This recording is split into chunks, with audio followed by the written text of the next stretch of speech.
hiding, right? We're hiding.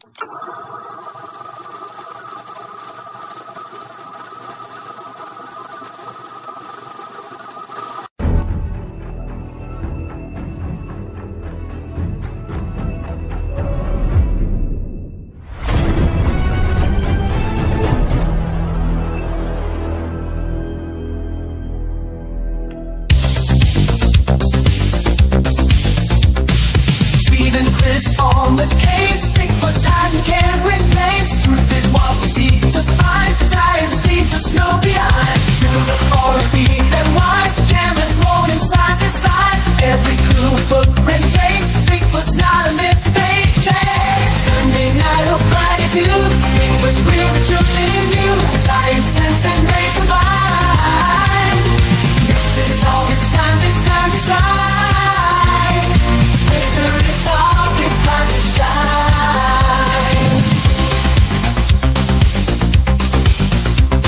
Squatch-D brings it live. Steve and Chris, they're gonna fly. No stone unturned, the facts alive.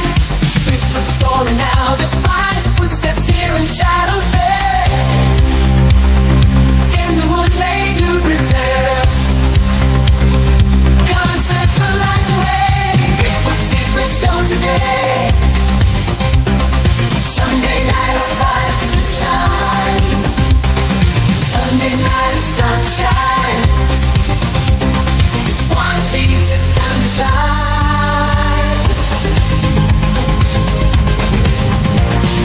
Sunday night of fire to shine. Sunday night of fire to shine.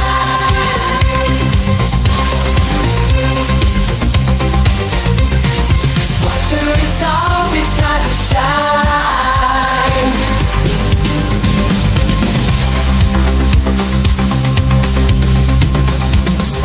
It's always time to shine.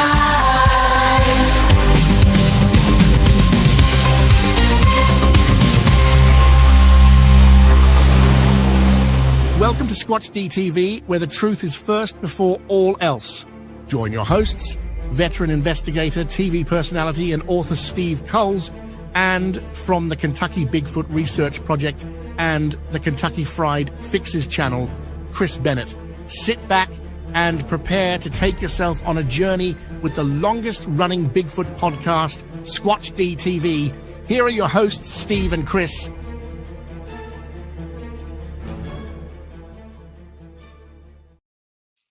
And good evening, cyberspace. Welcome to Squatch-D TV for today's date, October 6th, 2024. I'm your host, your guy, the Squatch Detective, Steve Kulls, along with my co-host right down there, Mr. Chris Bennett. What's going on, Chris? Good to see you, man. We've been having some nice weather down in Kentucky here lately.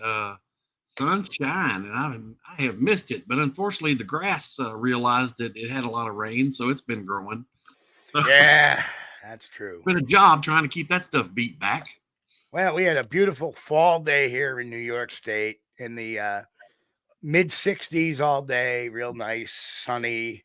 Yeah. So perfect weather. You could walk around still. I mean, I know there's some parts of the country where you'll walk around.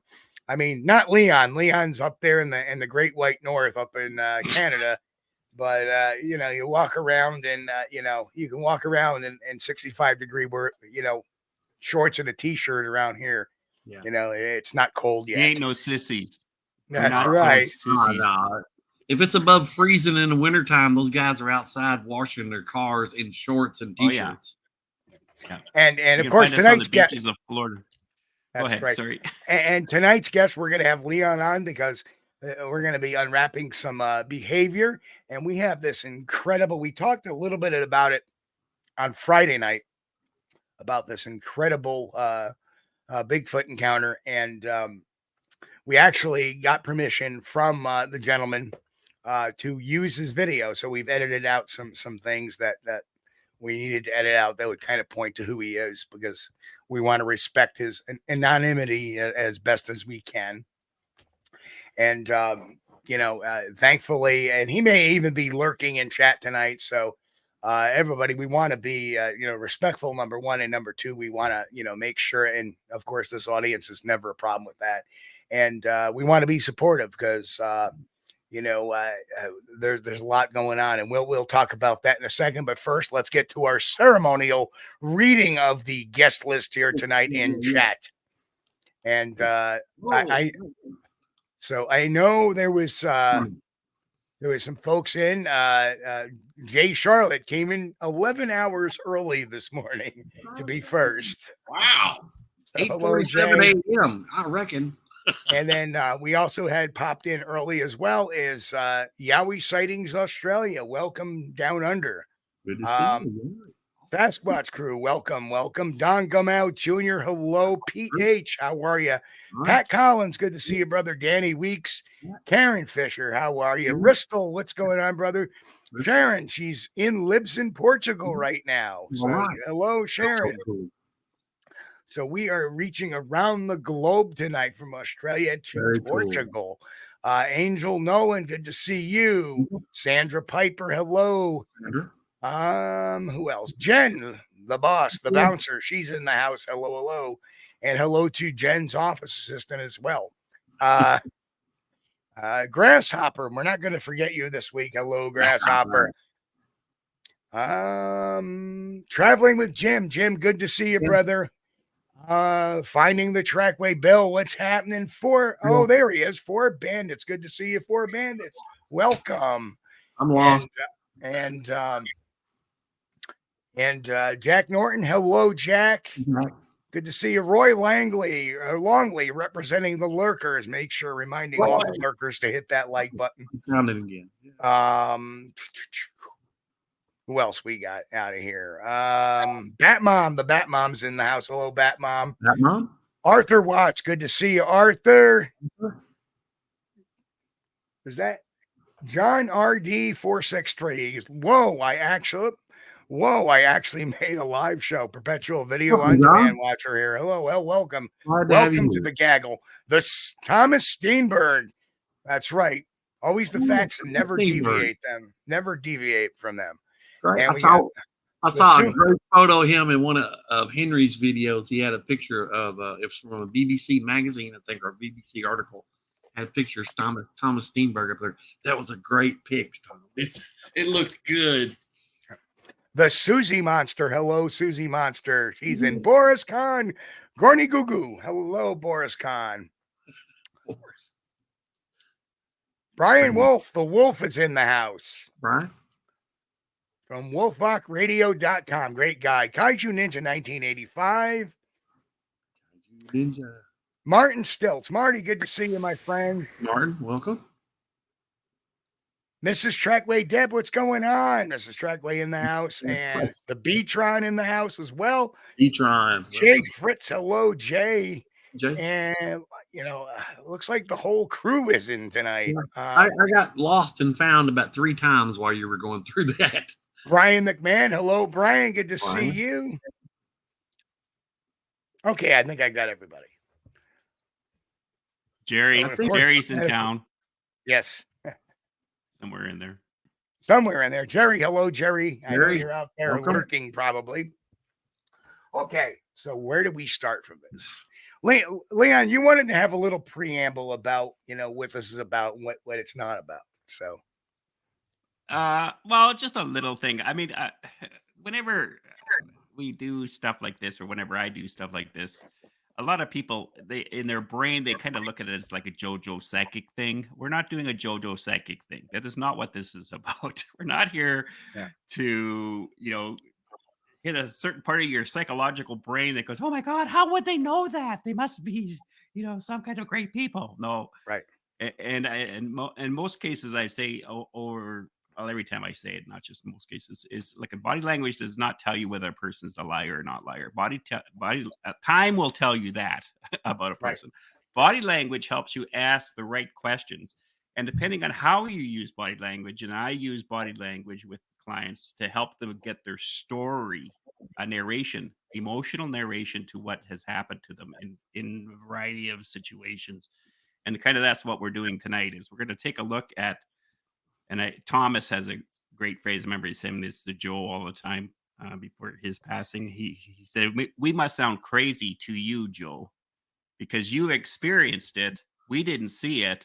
and we're the kind of the unbelievers. Well, we're not really unbelievers about it, but the thing is you've seen it. So who are we to tell you didn't see it? And Right. what we're trying to find out and help people who are, confused. And a lot of people get confused when they have a situation where you see something that you just can't explain. You don't have a box for it anywhere in your brain. So your brain tries to come up with all these things, including trying to make you think that you didn't actually see what you think you saw because you don't want to remember what you saw if it was that traumatic for you. So, we're here to help. We're not here to Right, point right. fingers and stuff. And like that. So, truthfully, when I watch this, this video, and I'm gonna preamble this with, and Chris watched it as well the other night because after we talked about it, when you see something authentic after listening to so many, BSers over the years at times. And I'm not talking about necessarily in the Bigfoot world, but like I said, all these criminals that I put in front of me that are trying to lie their way out of things. When you see something that's authentic and real, and yeah, this guy is not pulling our leg. To me, that is a gem. It's a diamond in the rough because we get so many BS stories over the years that we get kind of accustomed to that. And that's why it was really important to let's do a little bit of some body language stuff on this video at the same time, giving everybody a good look at this guy's story and, where body language kind of reinforces what he's going through and what we believe he may be going through. Of course, I hope he's still out there watching and listening. We would love you to reach out after the show to me and give us your feelings and stuff like that, because we're going to try to maybe there's always a level when it's not in your wheelhouse. When a Sasquatch or a Bigfoot is not in your wheelhouse, to have an experience can be very traumatic and very earth shattering to some people. Yeah. So we want to kind of help that person through that as well. And that's really important. So, all right. We're Jay's. I was just going to say, like with Jay's story, it took him like 40 years, 50 years to even find us so he could tell his story. And I think most of us have no problem with what he saw in regards to telling us the story. But holy smokes, he said 50 years, 40 years, or 50 years of having that in your head, not being able to know what to do with all that information because you don't even know what it is. That's a struggle, I'll tell you. And the video we got tonight, no. We got a video tonight. It's about, it's a 30-minute long video. Of course, we're going to be starting and stopping it at certain points to explain what we feel and see what's going on and see if the audience recognizes what's going on. Because as part of our show, we like to educate people at the same time. So, and there's Matt from Central Florida, Bigfoot. Good to see you made it, brother. This is going to be a good one, Matt. Yeah. So should we do the geographics first? So anyway, as we had found out, this guy, gentleman had this experience. And one of the last videos he posted prior to his experience was this overlook shot. And that is going to be the area where his vehicle was parked on a forest road, on a forestry trail. And he parked there overnight, but we'll let him speak it out. But we just want to, people I know sometimes want to see the terrain, and there it is. So, now that was we that got like that 4 days ago, Steve, when this all happened? When you got okay, so this happened last Saturday, a week ago Saturday. So it was on the 28th into the 29th of September. Strangely, I was in the field the 28th into the 29th. And one of the things that really reinforced it was that he was like, yeah, there was no moon. And yeah, I know. I was out on the 28th and 29th, and there was no moon out that night. Or if it was very late to come out. But I believe there was a new moon that night, or at a very late setting or an early setting one where, the night sky did not have this bright ball of light in the sky. Right. So it was darker than normal. And, that was kind of cool. And I know Matt has already reviewed the video once too. And, so anyway, we'll just let's get to it a little bit. We'll start now. Again, the importance here is that he explains, why he's doing this, what he's doing. And Leon, like I said, you just want to stop, just yell out, stop it for a second and we'll stop it. But he's going to start off by explaining that he's going to do this video. He doesn't necessarily want to do it, but he feels compelled to do it. I think he's trying to wrap his head around it. And so this is a good opportunity as he's building up to the incident for us as interviewers to build the baseline of how his body language is and where his eyes go when he talks about stuff that there would be no reason to deviate from. So that's why we're going to put in this preamble and not just get right to the sighting. So here you go, folks. Whether I even want to make this video and post it online to be the subject of ridicule, possibly. But I had something happen this past weekend that I just can't overlook. So I guess I will. So I decided to take a few days from work and take a trip up to Oregon from Los Angeles.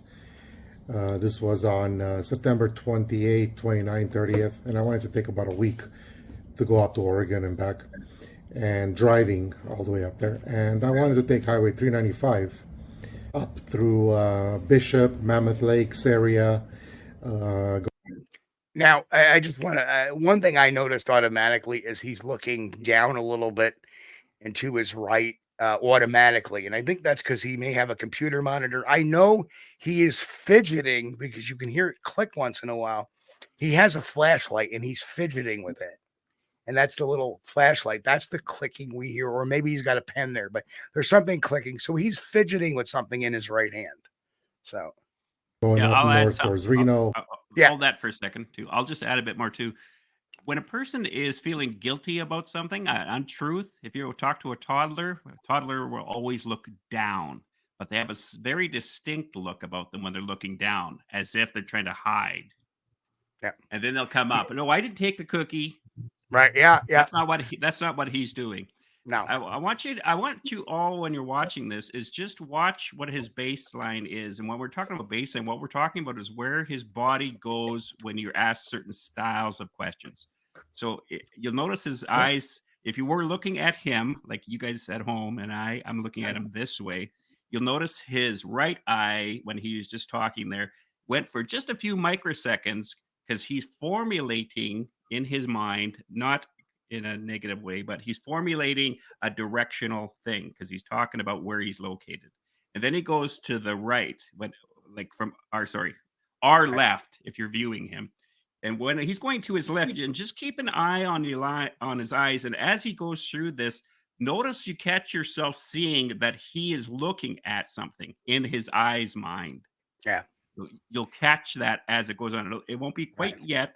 Because right now, what you're going to notice too is his blink rate gets to be fairly quick. That means he's processing. He's there, and that doesn't mean he's lying. It might mean that he's, if he saw something and he doesn't want to say anything, doesn't want to look like an idiot, that's going to cause some problem for him. I will not give excuses, by the way, for anybody who I do this body language for. It's just what we're seeing, and so that's all. And it's a great point too, because how many people have I interrogated when I sit there and say, okay, so tell me, why did you take the money? And it's like they don't look down; their whole body shifts to where it goes right down. Yeah. What you're seeing is not a retreat. You're seeing like you're monitoring things, and that's what I think. And I don't want to jump too far ahead, but you'll notice down on the road, down when he tells the story, he tries to shrink himself. I'll let him explain that whole thing. And that's the whole thing of I want to disappear because it's too intimidating. Eyes on me is too intimidating. Down the road. So okay, go ahead, Steve. All right. Carson City, Klamath Falls, ended up in Mount Hood, Oregon, where I wanted to do some fly fishing up there, and then come back. I got as far as Bishop, White Mountains area by Bristlecone Pines, spending a night out there, and then coming back. I had something happen in the White Mountains up by Bristlecone Pines where I spent the night, and that is the subject of this video and the reason I came back. Having said that, this will probably be the last time that I ever go alone spending the night out somewhere alone in the forest. And maybe you'll understand, maybe you won't. But here's the story. Going north on Highway 395, I got to Big Pine, the town of Big Pine. Just past Big Pine is the turnoff to go to Bristlecone Pines in the White Mountains. There's some campsites out there. There's some good areas for dispersed camping. And I wanted to do one of those where I wanted to just go out on a forestry road and find a campsite and just kind of be by myself.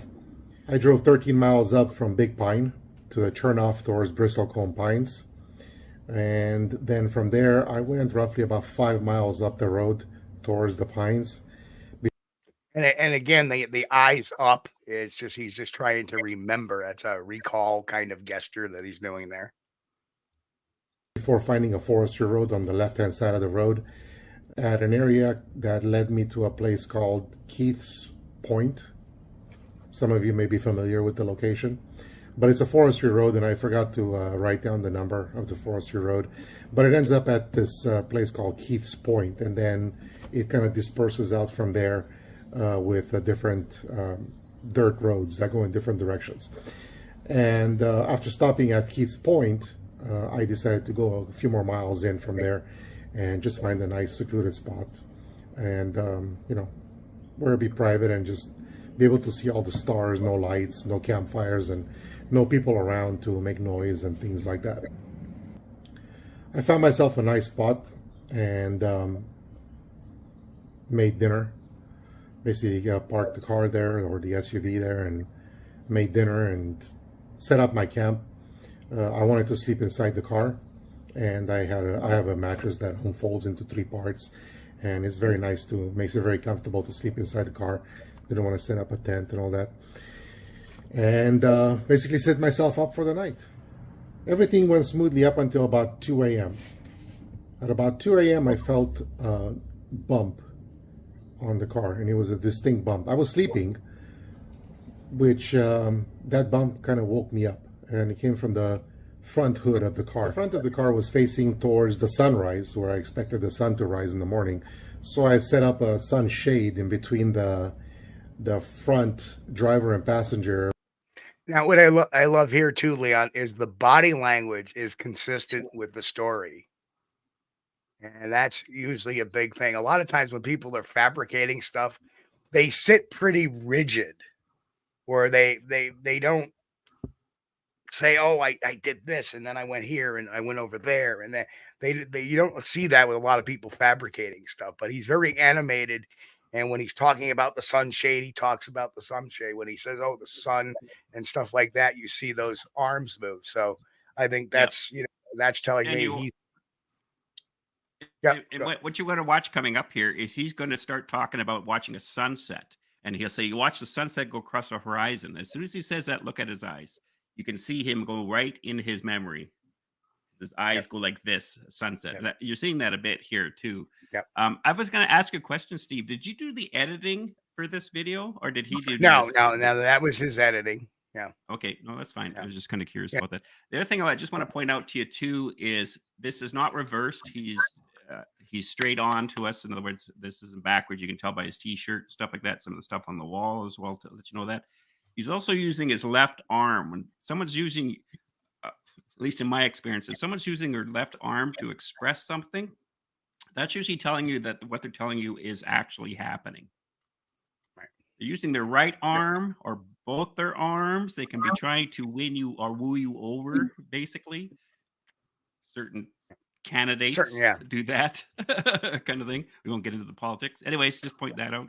Go ahead. And Thomas had a question real quick too.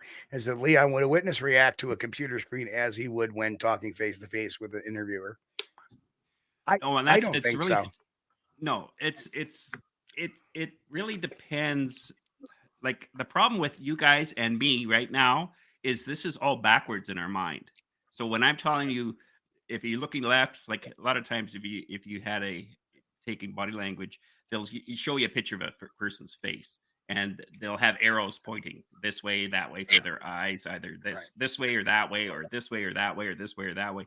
And you have to remember that everything's going to be reversed to you. So because I'm talking from my side, not from his side. but it's from And- his side yeah. that we're trying to look for. So And as an interviewer too, you're looking at a person reversed anyway, because they're Yeah. face to face with you. So if they move to your left, basically stage left is actually the right hand side. Stage right, and I don't know if people understand that, but stage left is actually the right. And what it is Yeah. it's how you're perceiving it. So stage left is on the Right. left side of where you're looking at. See, Stage right. that's the weird thing about cameras. Sometimes people that has their image on screen, it's reversed. So I'm holding up my left hand, and of course, obviously, you guys look at me and you know that's my left hand. But some guys reverse their camera angle, and so they hold up that hand, and that's actually their right hand. So what you want to do is you want to first look for if he's got a ring on his finger, a wedding ring, because that's going to tell you what hands up. The other thing you want to do is like what I did with this video too, is not to mention you want to count his blink rates, because that can tell you some very important things. But also his T-shirt is is not this way, because that's backwards if you're watching me, but it's the correct way if you were reading English on his shirt. So that's another way of doing it. Plus the way a guy's collar buttons are different and stuff like that. But I also just want to do a little bit of a point out here too, is you'll notice he does his face sometimes like this. You'll notice he's using the correct hand for the location. He's not going across like this. He's not going like this. There's one incident you'll see him go like this, and we'll talk about that when he does it. But most cases, you're using the same hand. You're looking for the stuff. Body language is like dating. It's not what they're telling you on the first and second, third date. It's what they're not telling you that you're looking for. And so when you're looking for a person's body language, you're looking for the abnormalities of, well, why would he go over here to scratch over here to scratch when he could have just went like this and scratched? Yeah. Because that would be more natural, right? But it's like if you have a little kid, I'll shut up after this little moment. I'm going to scratch my neck. You see your little kid and he's trying to do his schoolwork and he's scratching his head like this, or he's scratching his head like that. Which of these tells you that he can get through the problem, and which of these tells you he can't get through the problem? This is going to tell you, I can't figure this out, Mom. This is tough, but I think I can figure it out. So you let him figure it out. And that's how the brain works. It's all primal. Primal meaning automatic. You're not thinking about it, you're just doing it. So all right, here we go. Area and the back where I was sleeping, so that the sun wouldn't be hitting me all morning as soon as I didn't want to wake up at ass crack of dawn to start going. So I put a shade up there to keep the sun out of my eyes so I can sleep in. So with that sunshade in place, I wasn't able to see what bumped the hood of the car, but it was enough of a bump that it woke me up. I did hang up all the food that I had with me, and I had quite a bit of food. I put it in Milwaukee packouts and boxes, and I hung it from trees. Go ahead, Leon. What do you want to? Okay, there's something there. Notice he went like this, and then he went like this. This is a comfort. It's kind of like you're patting yourself down. So, but he is confused. Well, I'm not sure if he's confused or whether or not he feels like, oh, well, I didn't do that. The safety thing I shouldn't have done. I may be wrong, but you know what? I think when he's talking, hey, listen, in his mind, what I think is going on, and he can correct me if I'm wrong, if he's out there, totally. Is I think the reason why he scratches his head is because he can't figure out why this thing showed up at the truck and not bothered his stuff that's hung up.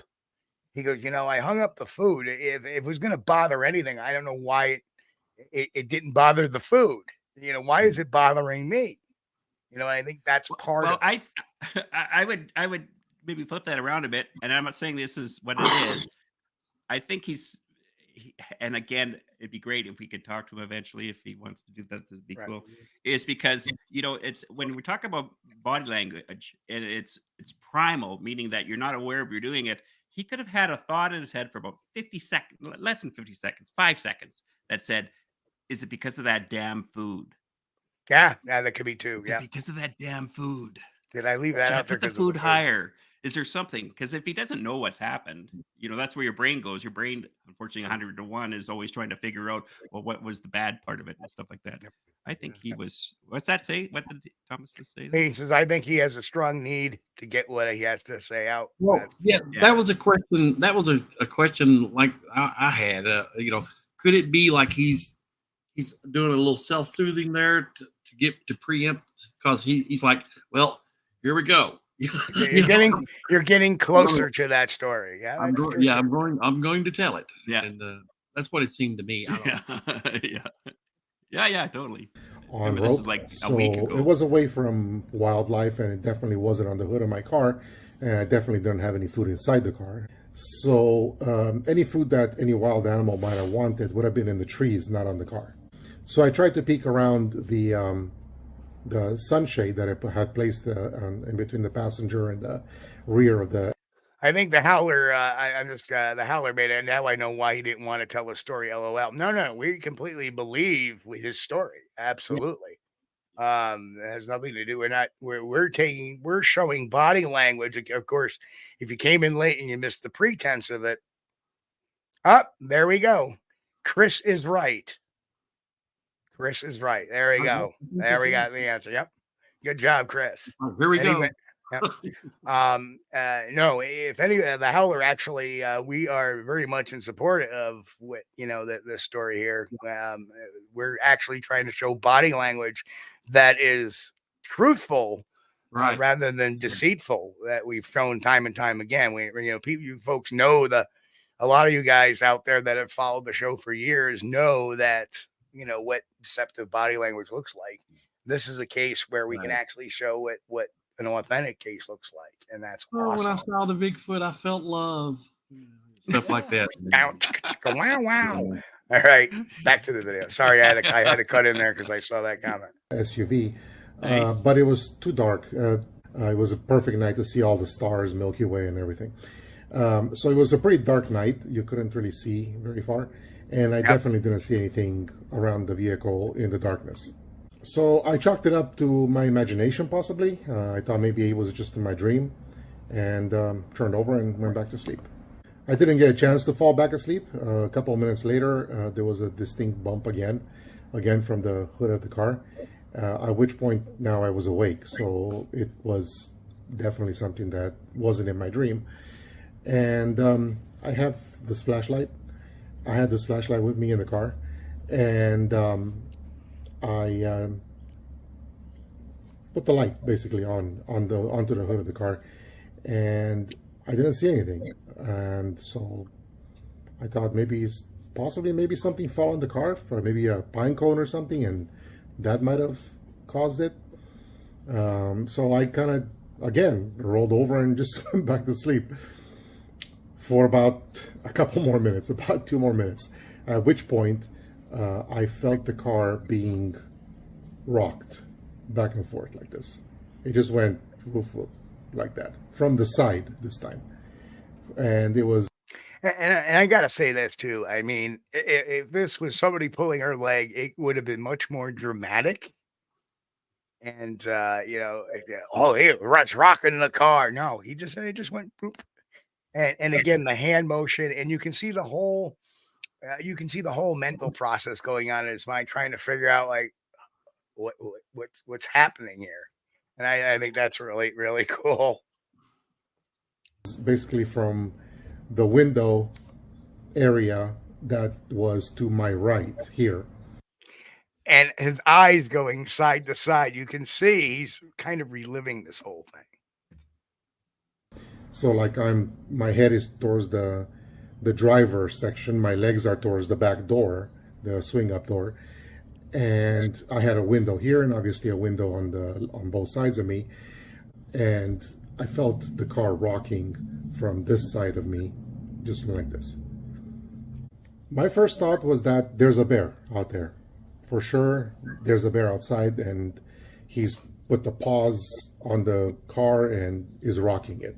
I've seen videos and things like that, and I actually saw in person when we went camping once, and in Yellowstone actually, and we saw a bear that keeps fiddling with that light, car just like that, where he kind of put his paws up on the side of the car and rocked it like that, and the car distinctly moved back and forth. And I thought, okay, there's a bear outside. That was my first instinct. And, you know, I immediately grabbed the weapon and was prepared in case the bear broke the window and tried to make his way inside. At least I could Yes, just stop that for a second. slash.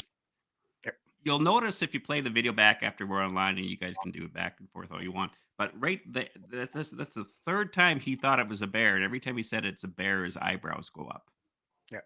And then I the think last time when he says about the gun, I had to get a gun, his eyebrows go up, then he says, I have to get a gun. So you can tell that is definitely a memory that he's reliving as far as the experience he's talking about.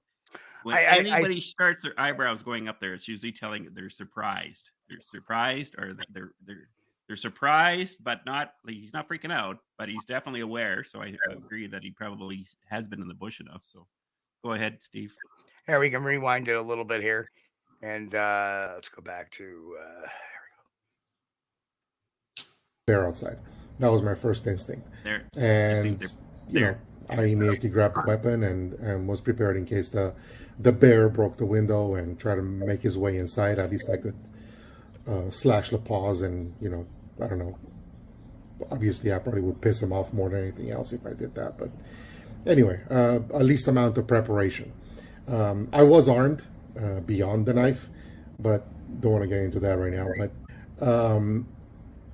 so, like I said, my first instinct is that I'm dealing with a bear situation at this moment. Now, I've camped throughout my life. I've had bears in camp where a bear came close to us when we were eating food at a table, and we chased it away. I had a bear come up to my tent and poke his nose in the side of the tent. Tom Steenberg asked, why do you think he's continually looking down to his lower right? Well, I already said, I believe that he's got, you know, his computer screen is down there. So one of the other things too, I think he's looking at himself in the camera a bit, because that happens as well. When you have yourself on camera, you're constantly looking over to recheck yourself when you're doing a video. I think that's part of it. I think he's fiddling with something there too, and that's I think that part of that is trying to soothe him a bit as well. And he may have some notes written down as well. There's a reflection on the piece of furniture. I thought it might have been a TV or something, but I think it's like a book stand or something, has a glass window in it. Yeah. And you can see the reflection that'll be to his right of some sort of light source there, which may be a computer monitor. He may be looking at himself while he's recording it. Well, I would suggest if you guys check out what is that channel I'm always talking about for body language? Brain glitch. Behavior panel. Thank you. Check out the behavior panel. If someone's looking down to the right, they're there back in the activity. It's not the same as looking down in shame. Down in shame is down here. Looking to the right it's kind of like you have your own TV screen from your head down here, because you're replaying everything that's going on. When he goes to his left, this way with his eyes, he's doing narration. You'll notice that again when he talks about directions and stuff. He's just putting stuff together. But when he's going to the right, it's what he's thinking about the idea, what he sees about the idea when he goes down to the right, the way he's doing it. And that's all you're seeing there. I don't think he's looking at a monitor or anything. That I actually think it should be coming up here fairly quick, where you'll notice his eyes. And once that eye shift happens to him, where you can see him right back in the event. And it's not the actual event, it's part of the event, but you can see it, at least I can see it, where his eyes shift even more. He's there, like he's not making this up. He's not accumulating an idea in a story to share the idea. He's actually seeing the idea, narrating it, right? That's what he's doing right. It's his flashlight in his right hand. That's what he keeps looking down at. Maybe. No, definitely. That's the answer. He's actually answering some of our questions out there. So good. Yeah. Well, I mean, it's that. So thank you for it, Bandits. We appreciate that, brother. Yeah, totally.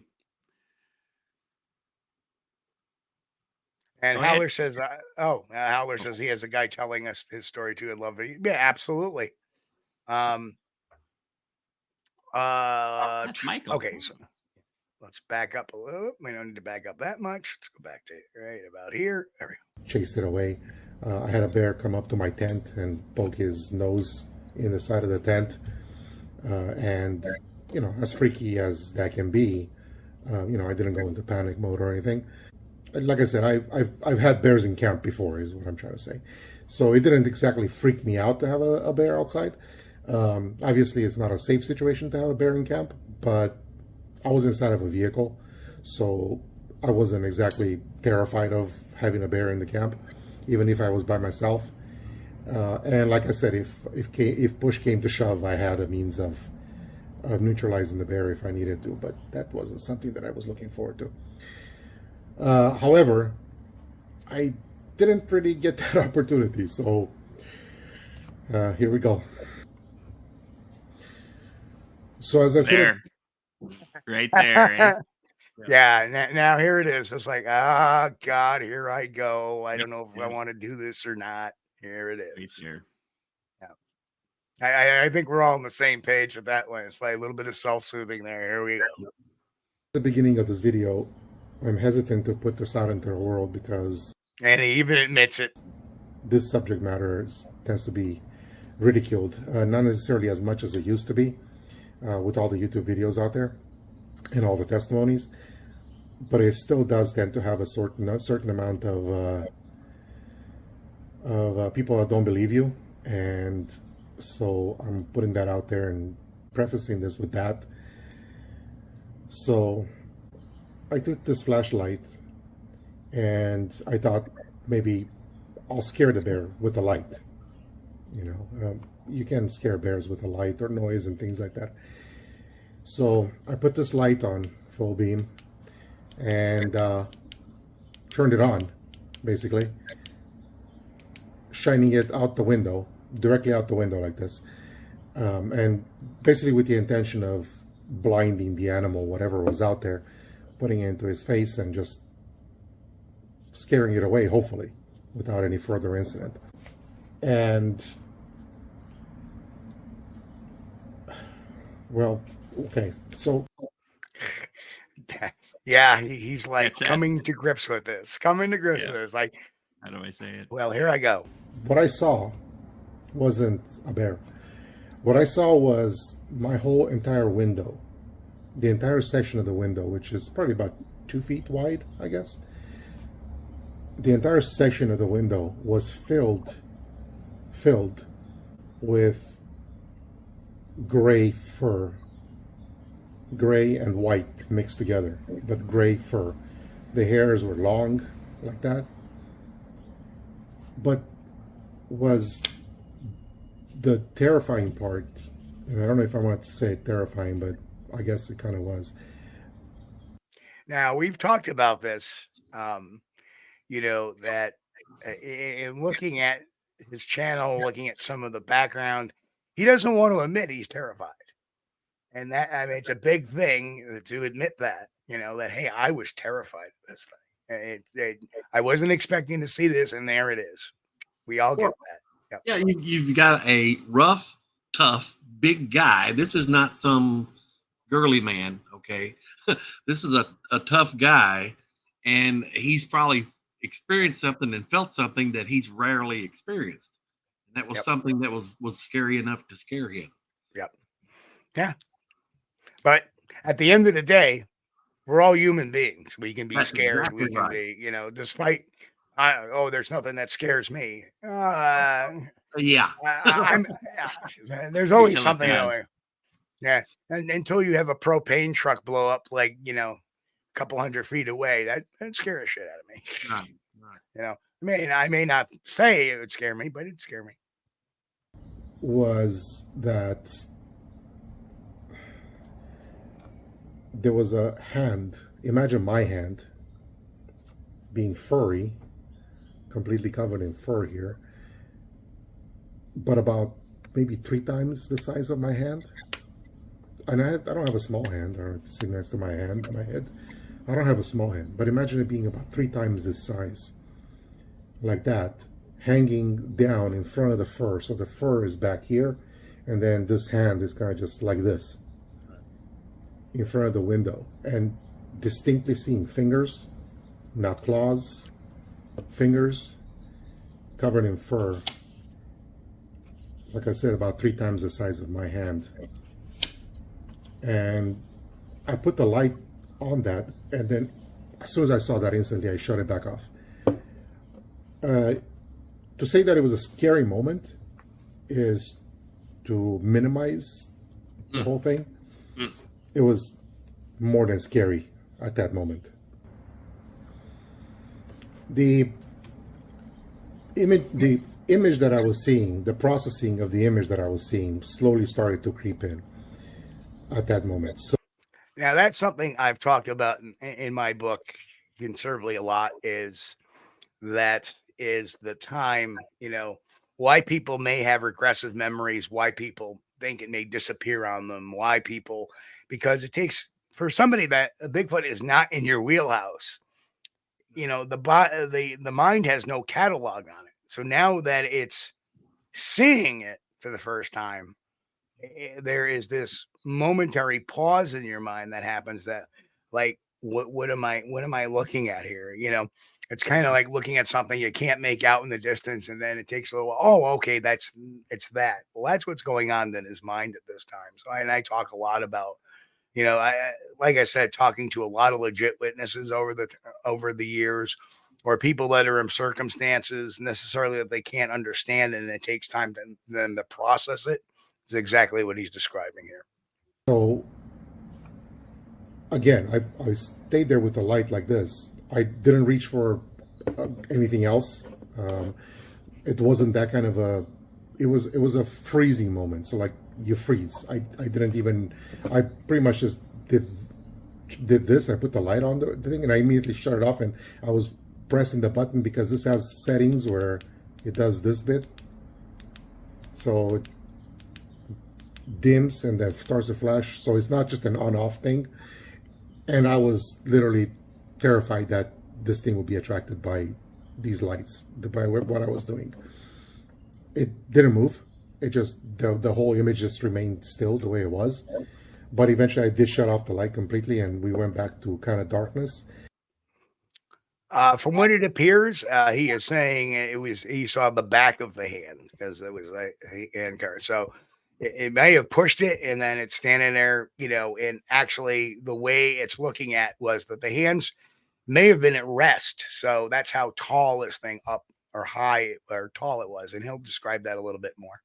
I think it's important to mention too that if you see or you have an experience and it's that close, you are within a couple, 2 or 3 feet, you're going to have fear, and that's completely normal. Yeah. And to the point where you'll feel like a cold spot in the chest. Fear. Yeah. And that's completely normal. Yep. My eyes were somewhat adjusted to the darkness, so I could still see the outlines of things, but nothing was clear anymore because there was no more real light to shine on whatever was out there. But again, the information started to process in my head, and it slowly dawned on me that what was out there was incredibly tall. If I'm standing next to my car, next to my SUV, I have a Mazda CX-5. And Thomas, that answers your question about what time of, it's a Mazda CX-5. So there's your vehicle that we're talking about. SUV. If I stand next to the SUV, my shoulder is up against the upper section of the top of the car. Okay. And he is 6'1", just so everybody knows. Yeah. My head here would be on the top of the car. Okay, this would be the top of the car. If I let my arm dangle on my side, right, at my side, it would be down to about maybe the middle of the door, maybe less than that, maybe lower than that. I'm just not that tall. I'm 6'1", so I'm not short. I'm 6'1", but I'm not tall enough to have my hand be in the middle to upper section of the window. my hand would be much, much lower because of my height. So it dawned on me that this creature that was outside my car had to be twice the height of my car, roughly. You know, if you dangle your arm next to you, it'll be around your hip area, is where your hand would end up if it's hanging down, around your hip area, which is what this creature, this animal had. His arm was hanging down. And so the next thought that creeped into my head was the fact that let me get oriented here, to my back, right over here, just behind me right here, I have a sunroof on the car. And the shade from the sunroof was pulled back so that I could look at the stars when I was trying to get some sleep. And it dawned on me. The body language here of him just recreating everything that's going on is like when you have somebody that's deceptive, you don't see this type of, looking around and body language. Everything he is doing is consistent with the story he's telling. Like when he means something in negative, he's shaking his head no. When he's saying something to the positive, he's shaking his head yes. And so all of these consistencies are just even more to the truthfulness of this. Well, A it's lot of also times, yep, I was just going to say he's not doing what we call the dance, right. and that's what you're talking about. Is if you have energy that's deceptive, you have the energy in your body, and that has to go somewhere. Your fingers tapping, your hands tapping on something, your legs shaking, something's happening. He's not licking his lips either. When they give you water at an interrogation, hey, would you like some water? Yeah, sure. What they're waiting to see is whether or not you're going to drink the water or not. Because if you're, and the Chinese used to do this with rice, they would throw dry rice in your mouth a couple thousand years ago. And if the rice was still normal, they knew you were lying because your mouth dries up. And so he's not doing any of that. I want to point out a couple of things too, which is he hasn't coughed once. Because a lot of times when people are telling a story, you'll hear them go, and then keep telling the story because they're trying to buy themselves some time. Not in all cases. They might have something in the throat, but he's not doing that at all. The other thing is his blink rate is his baseline at his baseline level when he's talking like that. And if you want to check that out, you could just do a count right now for the next 60 seconds. And then when he talks about stuff in the future coming up on the video about just normal stuff that has nothing to do with Sasquatch or this topic, he'll have the roughly same blink rate. So Leon, I'm getting him impression from him that as he's telling us this, he's actually reliving this experience. Well, you can see in this, like right here, you can see, look at his eyes right here. Yeah. That is what he's trying to do subconsciously, whether he is aware of it or not, is his brain is trying to help him make sense of what he's experiencing. Now, if he was conning, say he was a con artist, and he was trying to do that with us, he would be checking in with us, counter dependency or this toddler. They check in with you. They make, you know what I'm talking about? This really happened. This really happened. Eyes would be up, the brow would be all furrowed up and wrinkled up. They're like, and that goes anybody of anything. Right. He's just trying to process his story. That's what he's trying to do. That goes back to our childhood too. I didn't steal the cookie. Really, I didn't. Yeah. And you don't see any of that behavior going on here. This is all the cookies. That's why you're so fat. Hey, speak for yourself. Anyway, back at that moment, that whatever this fucking creature was over here. Hear that? Yeah. Was standing over the vehicle. Yeah. We still not use the B word here. Yep. No. But distancing, that's safety. That's what that is. I don't know what this creature is, but I don't like it. That's what he's saying. Yeah, and actually, Thomas says his memory is recent as well. Yeah, when he did this video, it was only like maybe 4 days after it had occurred. So when he cut this video, it came out midweek, and it was like a couple of days after the Whitehall thing. So you figure by the time he got back Sunday night, Monday, Tuesday. I think the video was either cut on a Tuesday or a Wednesday. So you figure it's only been a couple of days. And looking at everything that I was doing from above me through the sunroof. And it dawned on me I'm gonna rewind that a little at bit. that moment that Watch his eyebrows. whatever this fucking creature was over here They went up just before he said that. Watch it again. was standing over the vehicle and looking at everything that I was doing. And that was $1 million micro expression there too with his mouth. Watch when he says that again, Leon. It's priceless, and it's like, wow, this guy's telling us exactly what's on his mind. And the shade from the sunroof was pulled back. Oops, sorry. And looking at everything that I was doing. Oh, hang on. So that I could look at the stars when I was trying to get some sleep. And it dawned on me at that moment that watch his lips when he says whatever this fucking creature was over here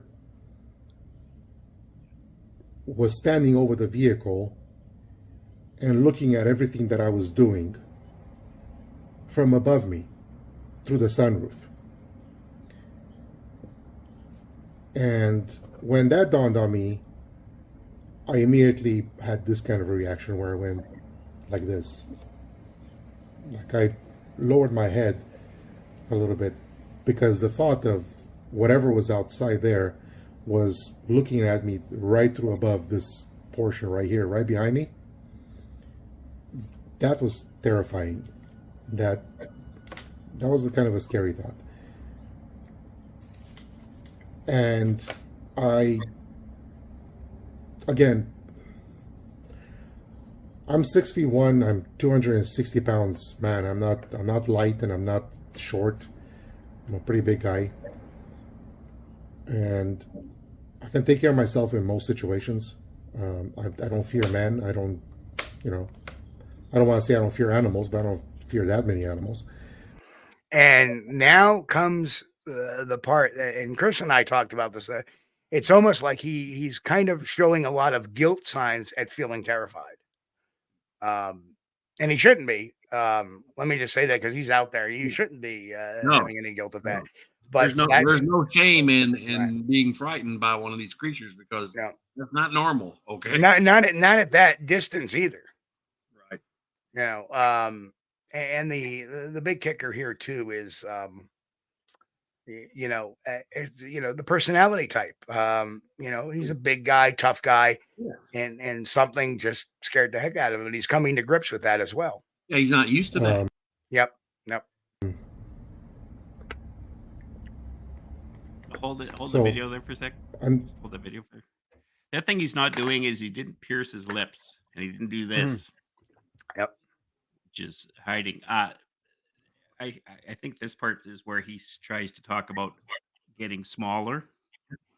And if you'd ever deal with body language deception, a lot of times people their body will get smaller. They'll sit with their hands inside their lap, or they'll cross their legs, or because they're trying to get smaller because they don't want to be exposed. But he's doing it in the healthy way, not the dysfunctional trying to get out of being looked at. He's literally trying to be, it's like when you're out hunting and you're walking to a bear, you shrink below that log, hopefully he doesn't see you, and that's kind of what you'll see here coming up here, I think, too. I mean, again, look at his eyes. He is not here. He is there processing. That's what that look is right there. I'm trying to make sense of something here. And it's probably been very helpful for him to do up his own video that he did. So kudos for that. So whether he ever shows it again. And as far as when he was looking at it up there and he kind of shrunk down, that was, the turtling. He's like, even in the video, he's turtling, when he was thinking of that. Well, the realization. And Nikki says, great, I'm never going out again.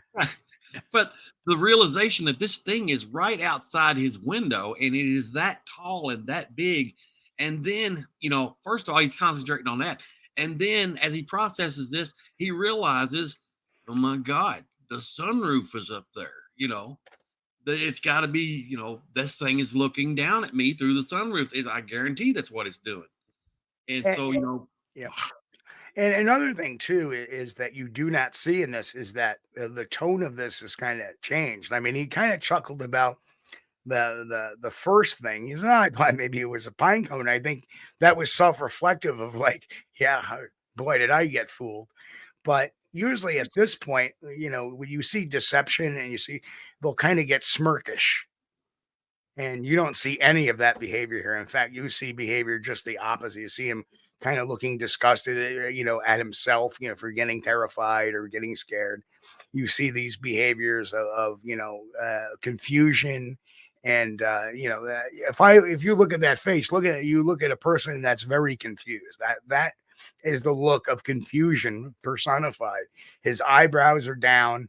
He's looking off to the right, which means he's trying to figure out, trying to process this, and his mouth is open, like and that's what happens when somebody shows surprise, is that their mouth is open. So Leon, how about you? His narration that he's doing too that's what you're looking at right there. He's looking and he's doing a narration. He's not doing a storytelling event. Yeah, right. Like because if his eyes would be different. As he's looking for the next part of the story. He already has the story, and that's what he's sharing. He's just telling the story.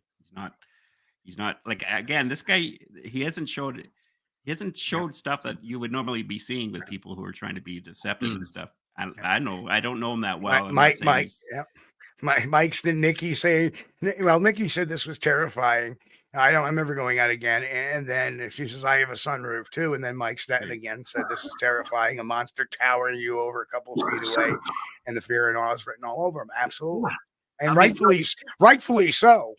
It goes from bad to worse. Like, okay, this thing is outside my window, but also now let's add a sunroof that it can be looking down at me. That's, or just think of the thought that, good God, this thing could reach in and, Yes. Yank me right out of the car. That's why when out camping, make sure you draw that little blind that's over there. At this point, I'm going to be chewing on the nitro tablets. Okay. Yeah. I'll be eating the whole thing. All right, let's go. I don't scare easily, in other words. And this particular moment in time, I can easily say was probably the scariest, most terrifying moment of my adult life, I want to say. Mostly because I was alone. I was far away from civilization. Like I said, I had driven 13 miles up from Big Pine and another about 5 miles in from there to the turnoff of the road, and then another maybe 3-4 miles maybe in from the main road into this dirt road into the wilderness. I just wanted to address one quick question. Nick asked, was the sunroof open? No, but the shade was pulled back on the sunroof. So, sunroofs, you have two different types: moonroofs, which do not slide open, and then you have the sunroof. And on the sunroof, you usually have a shade that's either you can manually or electronically move the barrier. So if you're driving and the sun's pounding down on you want to block that sun, and it usually has a shade on it, you can pull forward so you're not having the sun beat down on you while you're driving. Some people like keeping it open. Some people like keeping it closed, but he had kept it open, the shade portion open, so he could look out and look at the stars. But yeah, I wouldn't keep my sunroof open at night anyway, because you get bugs and flies and stuff like that that'll wander in throughout the night. Steve, could you just rewind that just a little bit for me? Yep. Not too far back. Just I can't remember the spot. I just wanted to see farther back. And 13 miles up from Big Pine and another about 5 miles in from there to the turnoff of the road, and then another maybe 3-4 miles maybe in from the main road into this dirt road into the wilderness, past Keith's Point. So I wasn't anywhere near like civilized man. I wasn't anywhere near help. There were no people around. There was nothing, just me and this creature. And this creature that could absolutely get into that car if he wanted to. Absolutely. He could have easily smashed that window in and smashed the top of the car in or whatever, the sunroof in, probably taking me by the top of the head and just yanked me out of there. It was literally that enormous, that big of a... Hey, listen, I know, my friend, you're out there listening. You don't have to worry about it grabbing your head. It's got no traction, just like me, no traction. Just like Chris, no traction. That was the thing, see, I get confused about a sunroof. We call, if it's a sunroof, like you crank it open and you can stick your arm outside the car. Okay. Right. But we call a moonroof here in Kentucky. It's got like a shade. You can scroll it back and there's glass up there. Well, yeah. Well, the difference between a sunroof and a moonroof is a sunroof you can open. A moonroof you cannot open. It's static. Okay. Yeah. That's a tech. Why? Because I had a car with a moonroof. So I'm wondering if he's got a sunroof. I wonder if it's open to the air, like, I do not believe so, because he had said that he had just pulled the shade back. Because if I had my sunroof open and you could actually reach out of the car or in the car, okay, they would have found me dead the next morning, okay, already, because I would have had a heart attack. I'm not. Absolutely. He talks about pulling the shade back on the sunroof. He doesn't talk about opening it. So, but then again, like he said, he goes, that thing could just break through the glass and pull you through, and that's what he's afraid of. Exactly. Yeah. What are you going to do to stop it? Okay. Actually, he's been working on this now. He says later measurement on Google Earth shows the location around 8,000 feet in from the main road on a dirt road. I feel I need to correct that for accuracy. Yeah. Great. Yep. Great. Thank you. Awesome. And Tom Steenberg, I was noticing the fine collection of chrome domes on the show tonight. Yes. Tom, we're saving the world from excessive detergent. Okay. It was a sunroof, closed, shade open. Ah, okay. There you go. Oh man. And Jay Fritz, who is a Bigfoot witness himself, asked, "Is this the gentleman's deed?" Yes, it is. We'll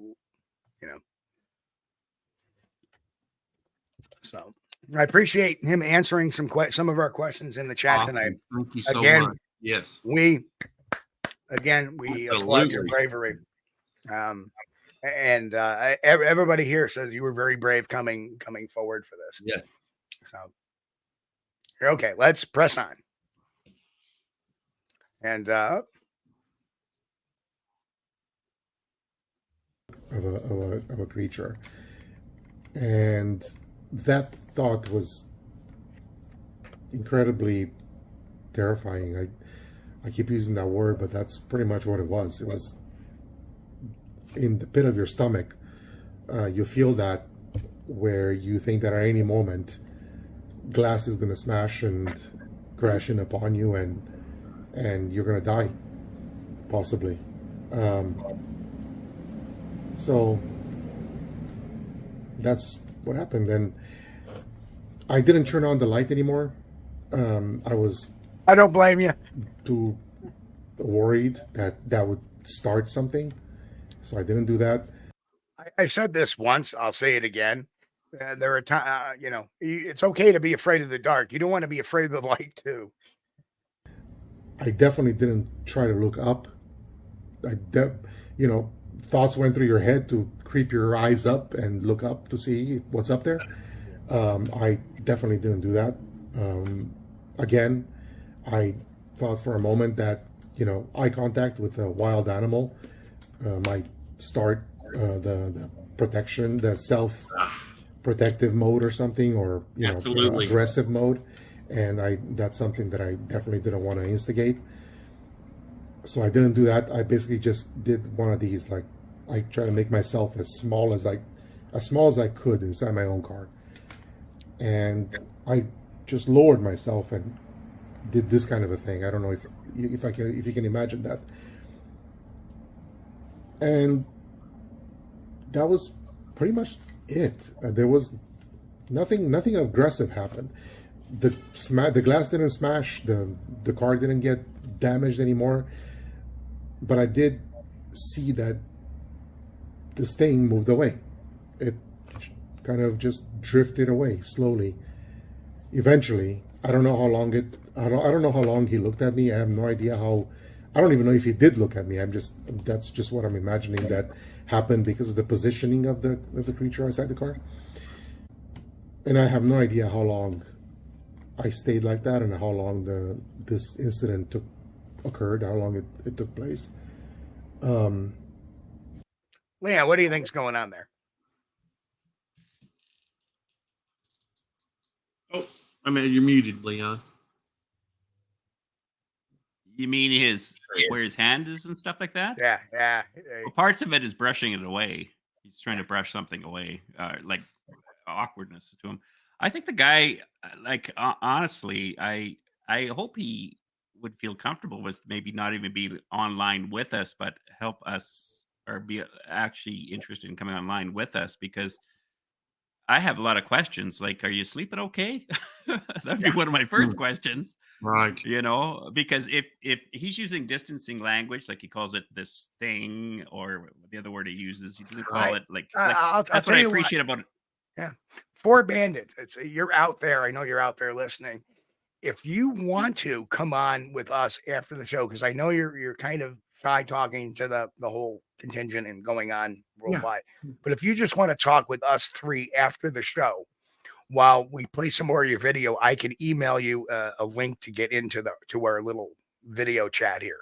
So if you want us to do that, throw us a yeppers in the chat, and I'll get that email out to you. How about that? Yeah, and it might be a little awkward for you soon yet, so feel free to you don't have to do that either. But if you want to down the road, that would be good, because the problem is you'll be like Jay, who's been in the chat right now too, where it took him a long time to find the right people to actually get the story out, and that's 99% of helping your brain out a bit to let go of it. Because I have hunters that they won't even go back into their sites anymore, and it's not that they don't want to go back out there, but they just can't go out there by themselves. They're saying, can you come out with us, Leon? And it's like, and there's nothing more satisfying for like one of us to help somebody that's been through this experience, that's having trouble necessarily coping, even if it's just a little bit of a problem coping with it.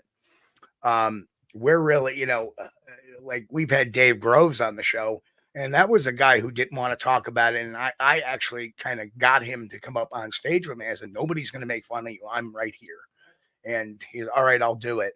And he got up there and he felt so good.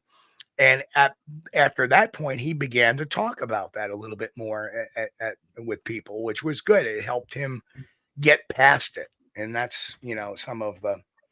I think it's important to know that, he's among people that do not view him as a victim of his imagination. Correct. We understand what's going on here. And I completely sympathize with you. It's not a happy thing to happen to you. Yep. We love you, Jay. Yeah, what did he say there? I had my thing on. I couldn't read what he said. These guys really helped me through my exam. Thanks, Jay. Okay. Nick says, I don't think I'll be changing my flat tires in dark remote forested areas again. I get creeped out. That's when you have to do it. That's when you're going to see it, is when that happens. That's when you keep your camera going, right, Thomas? just drive on the rim, Nick. Drive on the rim. Yeah. That actually happened to me once. We were coming back from an investigation, and I was with one of my field guys, Ted. And he actually was a human resource manager for a BMW dealership.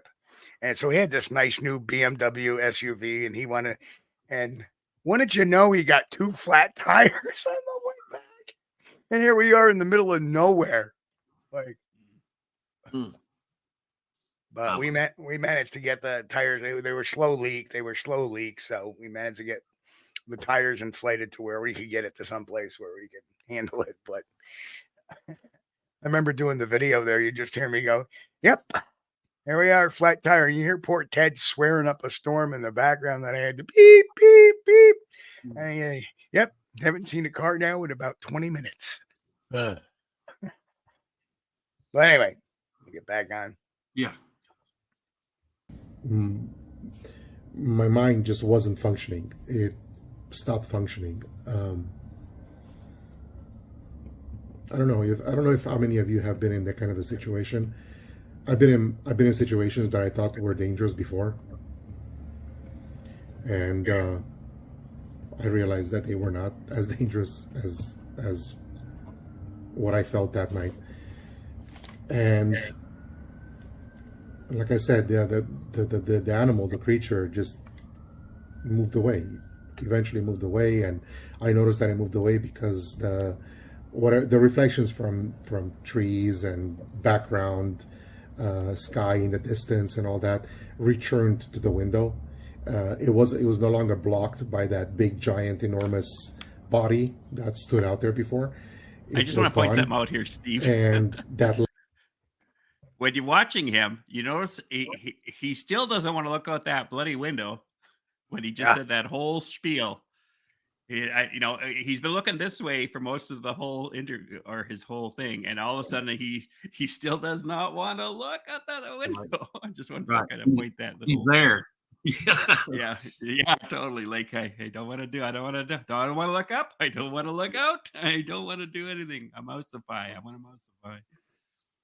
The other thing I appreciate about what he's talking about too, it's like Joe. When I cornered Joe's story after talking to him and try to get him back to actually go back into the progression of the whole incident with him, and I said, "Joe, what is it you're looking at?" And he says, "I don't know." And all of his vocabulary would make sense if you're seeing something you've never seen before, unless you've had big influence on the brain, influence online. You're not going to say Sasquatch. You're going to say what this guy's saying. That creature, the thing, the creature, that thing, that animal, that he's using every word he can to describe something he doesn't know. And the part of him doesn't want to know it anyways, because I get that whole thing,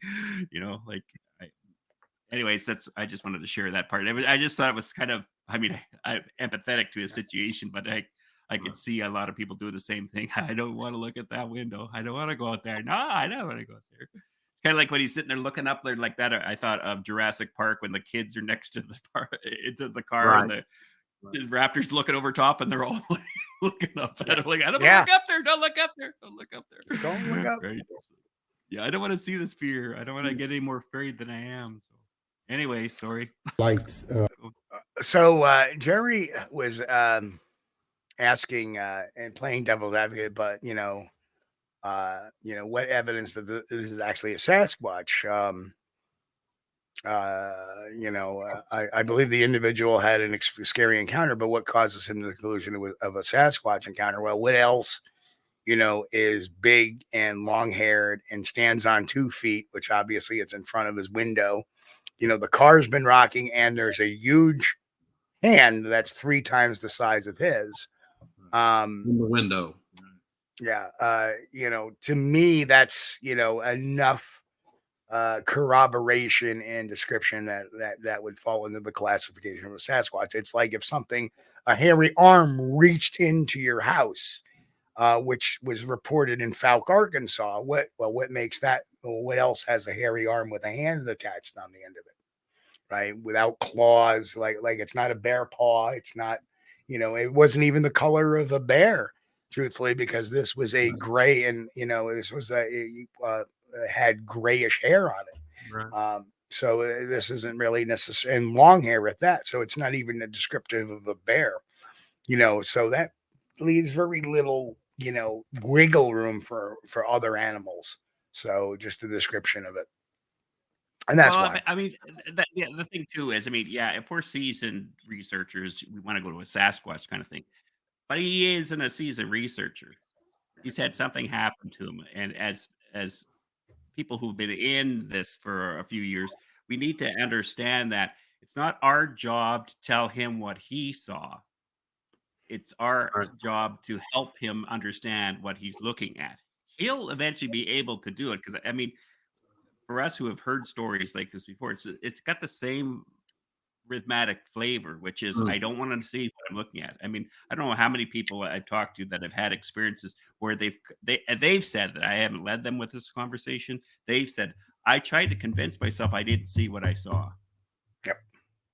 And that's the thing. It's like for me, and I'm different than most of you guys out there.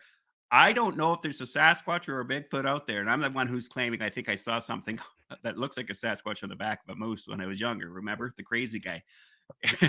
But what I think there's something out there, and what makes me think there's something out there is Joe's story, Jay's story, Jeff's story. Jeff always cries when it cuts to one point. Jay's story is always consistent. Joe's stories, when he puts his hands up and he goes, "Whoa, big boy," when he's right in front of that thing. And it's always precise. And it's our job is not to make this guy, the next savior for the Bigfoot community online parole. Our job is to assist him to help him figure out what he needs to do at the level he needs to do it at, so he can not be hijacked like so many other people got hijacked because of the traumatic experience that they had. That's all I'll say about that. So I want to know I want to know what they are. I don't give a what people are telling me they are. Well, that's a Sasquatch. Show me. I don't know if that's a Sasquatch. Yeah. I asked that with Joe. What is it? Could have been a Neanderthal? And he, to his credit, said maybe. And he was pretty knowledgeable about different types of man, Right. Like human ancestry people. I'm sorry, my brain's not working very well right now. But anyways, enough. I'll be quiet. Whatever light was available from the sky returned to that window, and I did turn and looked, and there was nothing there anymore. And so eventually I did pick up the light and shined it in different all around the car, from inside the car. Obviously I didn't get out, but I shined it all around the car to see if I could see something. Maybe the creature was like standing out there or something. And I didn't see anything else from there. And Okay, let me stop Jerry right there. This is not an anecdotal report. Let me correct Jerry on that point, is that an anecdote would be somebody saying, I heard there was a Bigfoot sighting here. That's anecdotal. This actually is direct evidence. In a court of law, this is direct evidence. This is eyewitness testimony, which is direct evidence. Anecdotal evidence is, well, I heard that there had been some Sasquatch sightings here, or somebody recalling, well, I heard this story of a miner who had a sighting. That's anecdotal. So please understand that we're our own worst enemies a lot of times. Anecdotal reports are secondhand stories. Direct evidence is the actual from the mouth of the person themselves. As soon as that calmness returned back to me, that terrifying feeling went away, I started to be able to think again, and I immediately went for my weapon and I locked and loaded basically, and I spent a night of just watch. I was on watch the whole night, and I spent the whole night of just guard duty. But from there, nothing else happened. That was it. The sun. His voice cracked there a little bit too, but came up in the morning and nothing happened. I went outside the vehicle to look for tracks, maybe. Mick, yes, he was sleeping in the car and he felt something kind of rocked the front of his car real quick, and he tried to go back to sleep, and then something moved the car from side to side briefly, and that's what woke him up. It got him up, and he looked, and that's when he saw it. So that's. I want to take pictures of tracks. I want to take some sort of evidence of what happened, and there was nothing outside. Not even my own tracks, though. That's the thing. The ground was too hard, and it was all just, I was parked right off the dirt road, so the whole entire road was just dirt. There was no moisture in the ground. It was all just hard packed, dry dirt. So there was nothing to leave a footprint in. So he looked, but he didn't find them, and that's that's another question for the devil's advocate, which is all good. And I went in different directions around the vehicle, including the hood, including in all directions to try to find something, and I couldn't find anything. I've tracked deer before, I've tracked elk before, and so I'm not unfamiliar with tracks or with tracking, but I couldn't find, other than disturbed ground, lines and scratches and scrapes and things like that. And we got a couple of questions too. Shane says, "I wonder why he didn't start his car and leave." And Tom says, "Impressive. He stayed at the location till daylight." Number one, I think he didn't want to move. I think, and number two, that's his. If you hear him and watch his body language when he talks about being terrified, I think that goes in contrast to a lot of his beliefs in himself and his background of being, I'm this tough guy. Well, And I think after it had peacefully left, you have that period of where your body starts to calm down. And now I think his curiosity got the best of him. I Now think it's it's like, important to mention that, yeah, he did stay in that location for the rest of the night, but the rest of the night he was on guard duty. Yeah. So there was no more sleeping after that. And he's on guard duty, locked and loaded.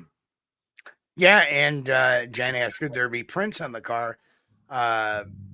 Yeah, I agree. But we're already talking now. We're even after a few days, we don't know what the weather conditions were there, rain or whatever. But yeah, I mean, a lot of people don't. You understand? We're not dealing with a researcher here. If somebody rocked Right. my car, I'd be like, okay, let's check the car for prints. Let's do Yeah. that. He did the very rudimentary thing that anyway, well, any foot, any tracks Right. around, and Right. no, okay, not thinking of the way we think, or mind you, you've had years of training in this, and that we look for stuff like that. We look for prints. We look for not only tracks, but we look for fingerprints and stuff like that. Yeah, and not But only the macho-ness of some of the people, hey, like, look at, if something like that happened to 99% of us, we're gonna shit our pants. You're gonna be yeah, sitting there, well, how come you didn't do this and how come you didn't do that? Because I shit my pants. That's why I was shitting my pants. Do you remember me saying it was terrifying? That's because I shit my pants. Sorry, I hope you're not gonna get demonetized for this one. You can beep it out, I guess. But yeah, that idea that, look, I've been in the bush, I've been stalked by grizzly. I've had a grizzly from here to this wall right here. I am still a little princess. I will still shit my pants.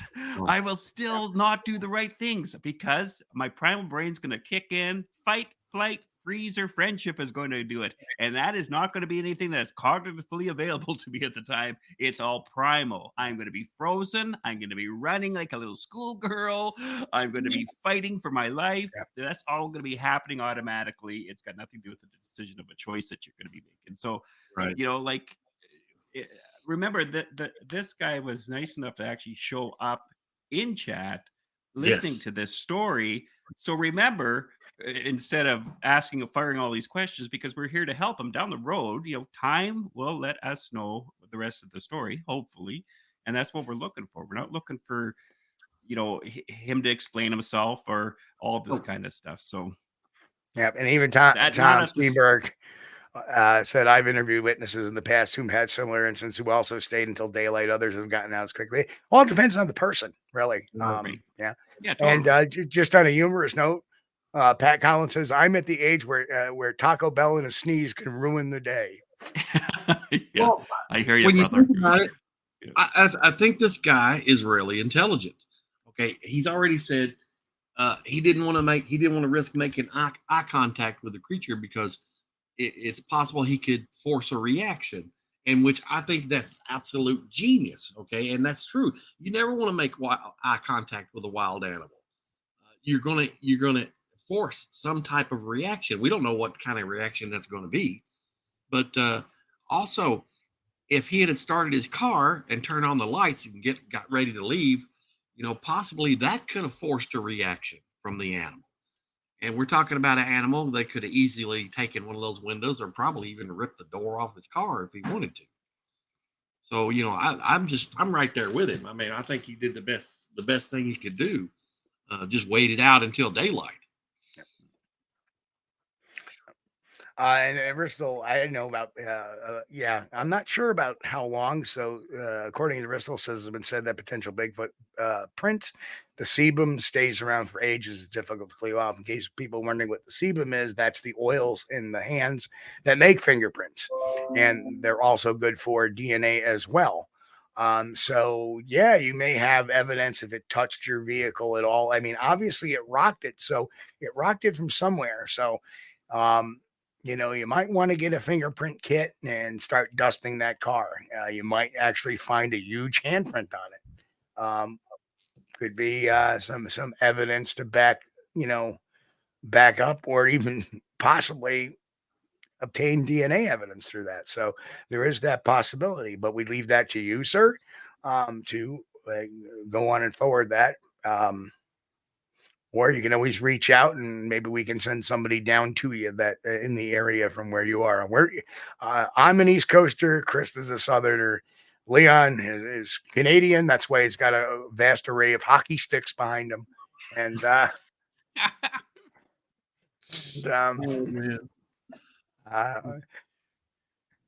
let's continue on. Those were all around the vehicle, but nothing that I could photograph and say this is a track. I could not document anything like that. There was nothing there. So anyway, that's the story of what happened this past weekend. I packed everything up and I thought maybe this is again, Jerry, this is not anecdotal.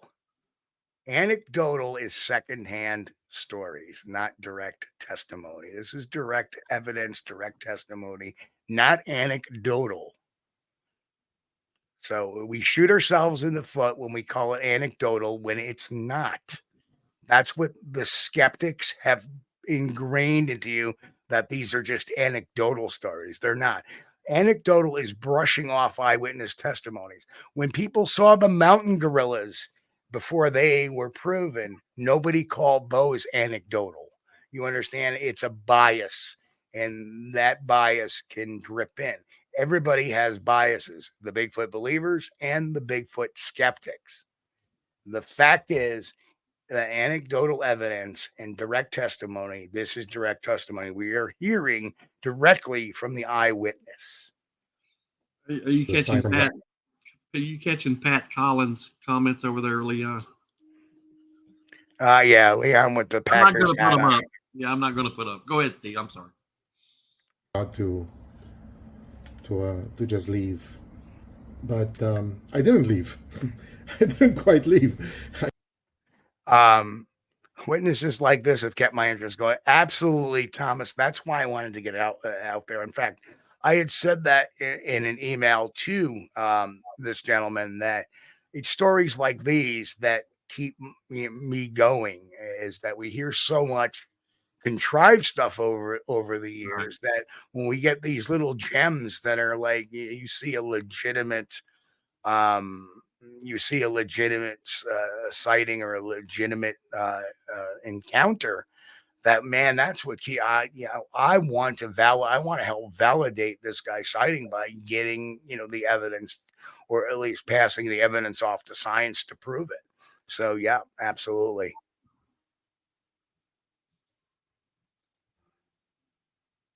I guess call me stupid. I had another. Well, this wasn't an unusual incident, but I kind of chuckle that when he says that, I didn't leave. I stayed a second night. He didn't stay at the same site though. I had a stupid incident, which did convince me to eventually go home. But I drove out of that area and I drove to a group campsite, not a group campsite, a big, large campsite, miles down the road. And I decided to spend another night out there because I didn't want to just come home with tail between my legs. And I camped out there, and bearing in mind the night before, I foolishly left some lights on inside the vehicle, thinking that it would deter any wild animal or creature or whatever from approaching the vehicle.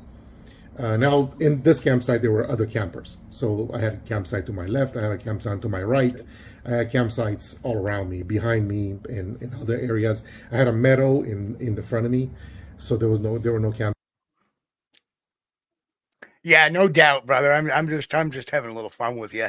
Agreed. I probably, I probably would have stayed the night too because I'm a researcher, and then actually because I'm a researcher, I probably would have stayed there the second night too. But that's okay. It's not in your wheelhouse first time. We all get that. That's all good, brother. We wouldn't expect you to hang out there too much longer. 99% of the people would have been on the road as soon as they got to the driver's seat. That's it. Yeah, and then the first stop they would have been afterward is the restroom to change their underwear. Yeah. So good job for not having to change their underwear. Much respect. Yeah. And you know what? I probably would have needed to change my underwear if I was that close. I mean, I've had two sightings. One was about 35, 50 feet away. The other one was about 100 feet away, maybe 125. Any closer, I probably, if I came face to face or was like just had, like I was telling Chris last night when we were doing or the other night, because after we had talked about this, Chris and I had watched this video before we got permission to show it. So that's why we waited. That literally we understand that you were like inches close. I mean, there it is right there in front of you, or maybe even there. That's not very far away. And to think that you had that much between you and it, yeah, that's pretty friggin' scary. I probably would have needed a change of underwear myself. Campsites in the meadow, but on the other side of the meadow, there were again campsites. So there were probably about 10 or 15 campsites out there, and RVers that were out there with RVs. So this was, again, it was in the general area of where I seen the creature the night before. Okay, so question is, where is this guy coming from? He's California, but he was in Oregon when this had occurred, Southern Oregon. But it was miles and miles down the road from there, further up towards Bristlecone Pines. So if you've been in that area, it was just a couple miles down from the entrance to Bristlecone. Not the entrance, but to where Bristlecone Pines are. And I forget the campsite name, but I forget the name of it. But it was, again, it's a large campsite on that road. And nothing happened with animals or creatures or anything in that campsite. But again, I left some lights on, and unfortunately they drained my battery. So in the morning, I woke up to a dead battery, and I saw it as a sign from God, I guess, to just go home. This is not your trip. I thought this is God telling you this is not a road trip for you. You need to go home, and you need to stop doing this shit. I'm getting at an age where these things just aren't as easy as they used to be. And I saw it as a sign from God to say, hey, dumbass, go home. You're not getting any younger. But I woke up to a dead car battery, and luckily I was... I shouldn't say that I woke up. Let me rephrase that. I didn't wake up to a dead car battery. I found out in the middle of the night that I had a dead car battery. When I sat there in the back of the car and I watched the movie, The Gods Must Be Crazy. I don't know if you guys saw that, but it's fantastically funny comedy from the 80s. But I watched that on my phone. And I watched that, and at the end of that, I decided to go to sleep. And after I turned everything off, I noticed that I had forgotten to turn off the lights, which had been in the front section of the car behind the the separator thing that I put up again, and I went, crap. And the first thing that I went and did is I went and pushed the button to try to start my car, and all I got was whoa, whoa, whoa, whoa, whoa. And that's it. And the car was dead. And I thought, shit, this was the last thing that I needed out there in the middle of nowhere. Again, there were other campers around me, so I wasn't that freaked out. But I thought, imagine if this happened the night before, and I was stuck out there in the middle of nowhere with a dead car battery and having to walk all the way out to Big Pine to try to get some help, or try to hitchhike my way into Big Pine, which probably nobody would stop to pick you up. But I thought, man, I'm just getting too old for this shit, and so I managed to get some help. Two guys from a couple of camps down from me happened to have cables, and they were absolutely gentlemen. And if they happen to be watching this video, you guys probably saved my ass. But they came and they gave me a jump start, and I was able to get my ass back home. But yeah, that's what happened. I cut my trip short, and so I don't have a lot of video to show you guys from all these fantastic places that I was going to stop at. I was going to stop at Owens River Gorge. I want to stop there. I wanted to stop at Mammoth to see the what do you call those volcanic columns. I don't know if you guys know about those. I wanted to stop at Crater Lake in Oregon, Mount Hood in Oregon. I was going to do a fly fishing video while I was out there. I know some fantastic spots to do some fly fishing up there, over by Welch's, Oregon, if you guys are familiar with that area. I wanted to go there. So yeah, I had a whole entire trip full of videos to make, and unfortunately that just didn't happen. So this is what you end up with. So this is the story, and I don't know, I might regret putting this online. I might regret telling it, but yeah, I think this is going to be one of the last times. I mean, I'll go fishing again, but I probably won't spend the night in the forest. I'll go out again, probably, but not by myself. I'm not going to go by myself. I'll go as a group maybe, but not by myself. I think this will be the last time that I go out there by myself and try to think that I'm as young as I used to be, and yeah. So throughout this entire video, I avoided using the B word, but I don't know. You tell me. What do you guys think? What do you guys think that was? And there we have it. Awesome encounter. All right, I'm going to go to Leon with his thoughts. And you're muted, Leon. I said that's probably why you guys didn't laugh, because he said, "What do you guys think it was?" I said, "I think that's my mother-in-law." Well, we know it's not Mick's mother-in-law because she usually has or ex-mother-in-law, because she usually has a meatloaf under her arm. Oh man. Well, I think the most frustrating thing is, this community, we wait for people, but we're not trained in being patient and knowing how to let people go through the process they have to go to.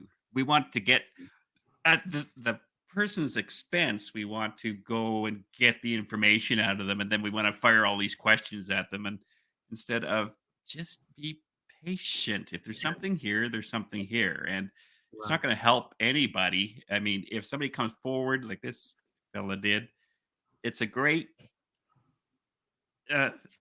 opportunity to hear what would happen to somebody, but don't take it to this attack mode.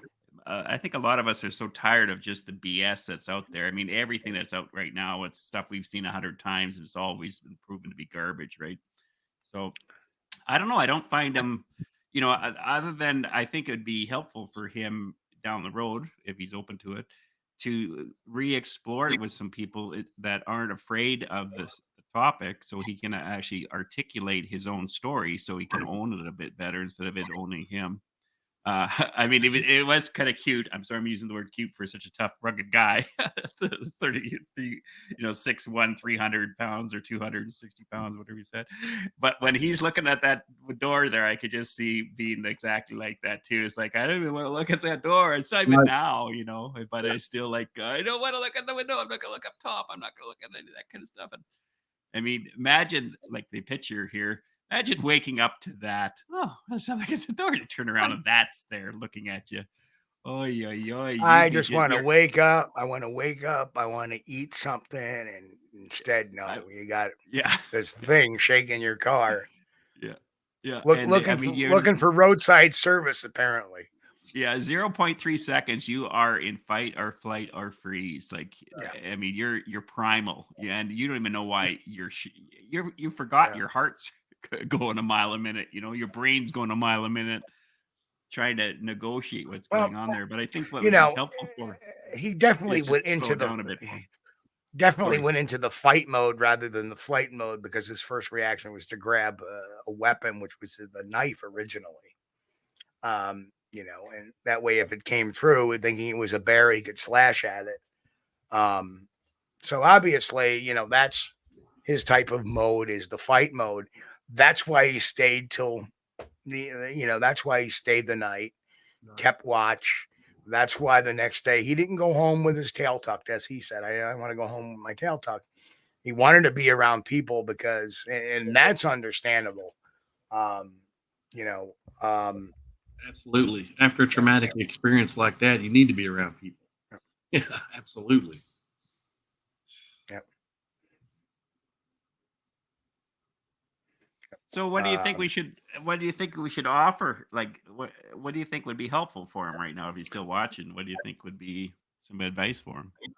I did, just so you know, I did send him the link to the back room, or to the chat, or to our video chat for after show. So once the stream ends, once you hear the outro, feel free to pop on in.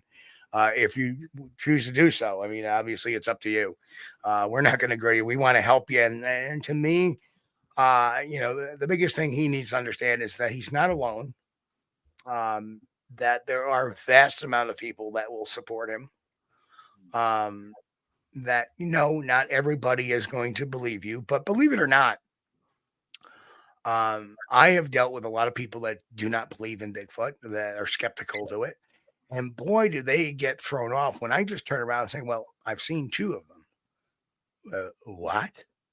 That changes their whole mode of attack. Something, oh, you don't believe in that? Well, I've seen 2 of them. Well, wait a minute, you have? Now, all of a sudden, they want to hear about that. And that's huge. Yep. Because now they've shown that they're not this biased skeptic. They're just doing what they've been pre-programmed to say. Because a lot of people will automatically be pre-programmed. I mean, remember, let's look at the UAP phenomenon, for example. I mean, 10 years ago, every time a reporter would, and you still see this with Bigfoot reports, oh, there was a Bigfoot sighting, or there was a UFO sighting, and they start putting their eyes up, rolling their eyes a bit as if to, and that's a pre-programmed bias. And that's what a lot of people, and even Tom says, tell him he's not alone. He had a rare and, unique experience. Yeah, absolutely. And that's so good to get somebody like Thomas Steenberg looking at this video going, wow, that was, I believe the guy, and that's,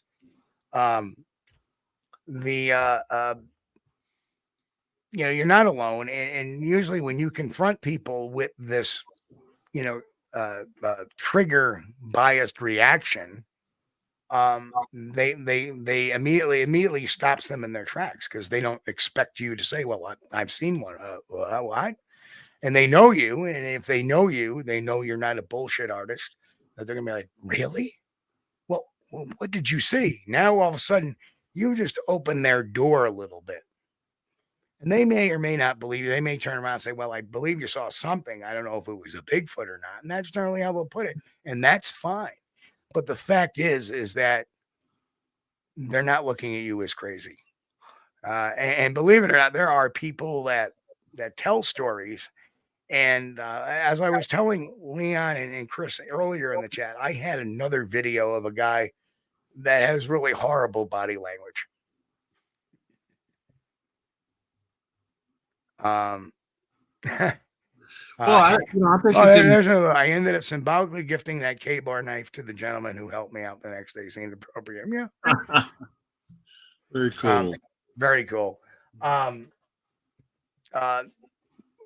would be my advice. Don't shy away. Be strong in your conviction.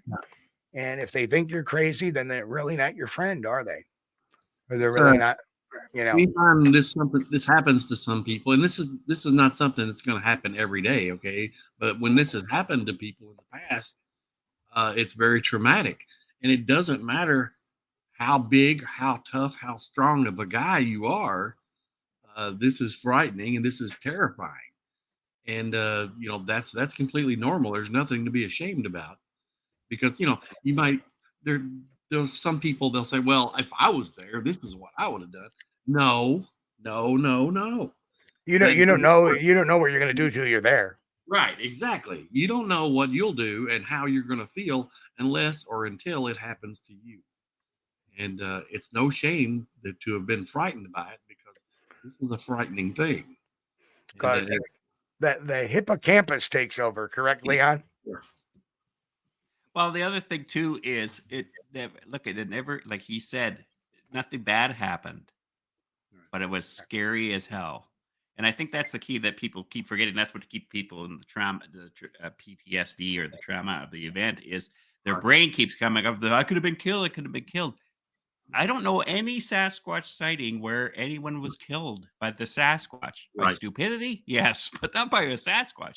Sasquatch seem to be curious about us, looking at us, like to goof around with us and stuff. So, and Tom Steenberg has a piece of advice for him too. And Tom says, what other people think of your experience to you is irrelevant. You know what you experienced, and not the opinion of others matter. The opinion of others matters not. But I will say this, that you have 3 guys, and probably a lot more right there in that chat, that are firmly in your corner, that understand, believe you, and will do anything to help you out. And that's the truth of that. And like I was saying earlier, if you have evidence on that car and you need it checked out, I am sure we can figure out somebody on the West Coast that's close to you that can get to your vehicle and take the proper measures forensically to extract whatever may be on that car.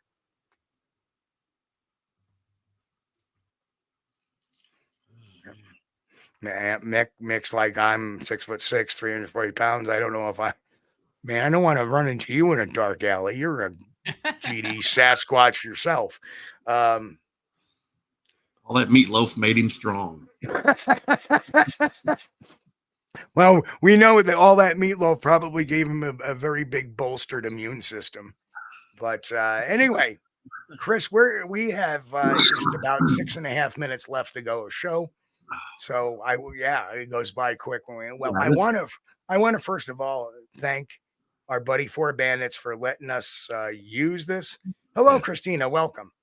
For letting us use this video and letting us break this down to the audience. Like I said, these are the type of sighting encounters that keep us going, that keep our heart into it. Because there's a lot of times we get a lot of crap stories. Right. This is not that case. This is a very authentic one. And it's excellent. But I want to thank 4 Bandits for letting us use that video. Yeah. Thanks for popping in there and answering a few of our questions and answering the questions we had. That is awesome. And second, I want to thank Leon for popping in. It's been far too long for you being on the show. I'm glad to see you're in good health and doing well, and adding to the cabal of the Bigfoot research that we've been doing here. Great. And, you're welcome. And we will forgive you. You're a Green Bay fan. We understand that. Yeah. Well, the reason why I'm wearing Green Bay fan is because I haven't shaved my head to be part of the cult like you guys. So once that happens, I can join all four of us, and we can have a shrine with candles. Yeah. Yeah, during the show, Leon has been getting poked a little bit by the chat room over here. So, Yes. I didn't put any of them up, but I just wanted to know if he'd caught them. Yeah, exactly. And it's because it stands for giants, not what you're thinking. Because I'm from Canada, this means nothing to me other than giant Bigfoots. That's all it stands for. Man. Years ago, I worked for this company, and we had this kid running around. And he had a Green Bay hat on. And the HR manager used to be a sergeant major in the Army. So, and we used to share an office, my office, and we used to share the same office. Right? So this kid, we always had the office door open. And this kid popped in. And he said, "Hey, what's going on?" He goes, "You like my hat?" We all look at him. And we're just standing there looking at him. He goes, "Hey, you know what the G stands for?" And without missing a beat, the sergeant major turns around and says, "Yeah, get going." Which I thought was great. Yeah, really get feel going. Loved here. I'm really feeling love right now. Thanks, guys. Yeah.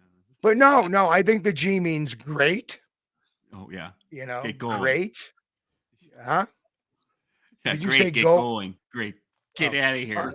Go. Goony goo goo. Goony goo goo. But probably because Leon's Canadian, the G stands for goalie. Where's the Bookwa boys? You're supposed to be defending me here in chat. Where's the crew? We ain't getting. You're on your own, Leon. Oh, great. You're the ones who went on the show with the crazy Americans. Yeah. And it's about time too. I've been missing you, bud. It's good to see you again. Amen. And thank you for coming on with us tonight. It's been a real pleasure having you. Chris, it's that time. Do your thing. Yeah, I want to thank our guest that allowed us to use this video to make this show. We really appreciate you, buddy. And 100% totally credible witness, the most credible encounter I've ever heard in my life. And you're welcome to come on with us after the show if you want to sit around and talk to us three guys. Sometimes it helps to talk about these things. I want to thank our audience for joining us tonight. We appreciate you guys, each and every one of you. Every time you tune in, it just makes my day. And if it's your first time watching or first time you've seen the show, consider subscribing. Hit that like button on the way out if you hadn't already hit it. We appreciate each and every one of you. I always say it because I always mean it.